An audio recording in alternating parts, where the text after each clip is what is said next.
update ng bayan, maasahan anumang panahon.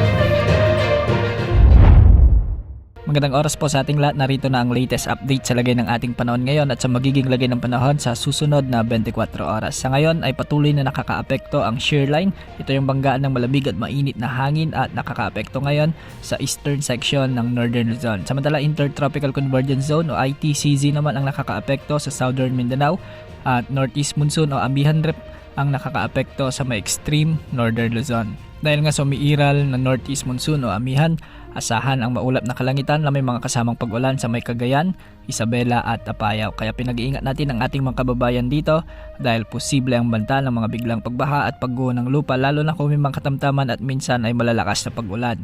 Samantala, shear line pa rin ang magdadala ng maulap na kalangitan na may mga kalat-kalat na pag-ulan at isolated thunderstorms sa may Aurora at Quezon Province. May banta pa rin ng flash floods at landslide lalo na kung may mga katamtaman at minsan ay malalakas na pag-ulan.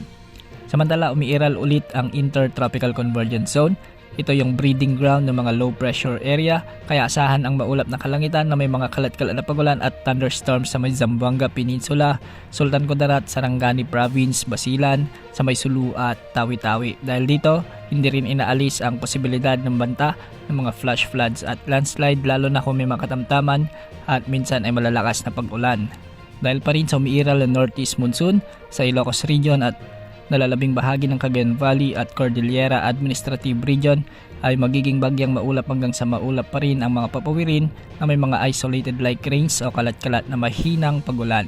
Sa Metro Manila at nalalabing bahagi ng bansa ay easterlies naman ang maasahan na siyang magdudulot ng malinsahang panahon at bahagyang maulap hanggang sa maulap na papawirin na may mga isolated rain showers and thunderstorms. Posible pa rin ang banta ng mga biglang pagbaha at pagguho ng lupa lalo na kung may mga severe thunderstorm. Para naman sa lagay ng mga dagat baybayin sa ating bansa, sa Northern Luzon ay posible ang mga pag-alon hanggang 3.5 meters at sa nalalabing bahagi ng ating bansa ay posible ang mga pag-alon hanggang 2.5 meters. Sa ngayon ay wala pa rin tayong namomonitor na anumang sama ng panahon gaya ng LPA o potensyal na bagyo na posibleng pumasok sa ating area of responsibility sa susunod na 3 hanggang 5 araw.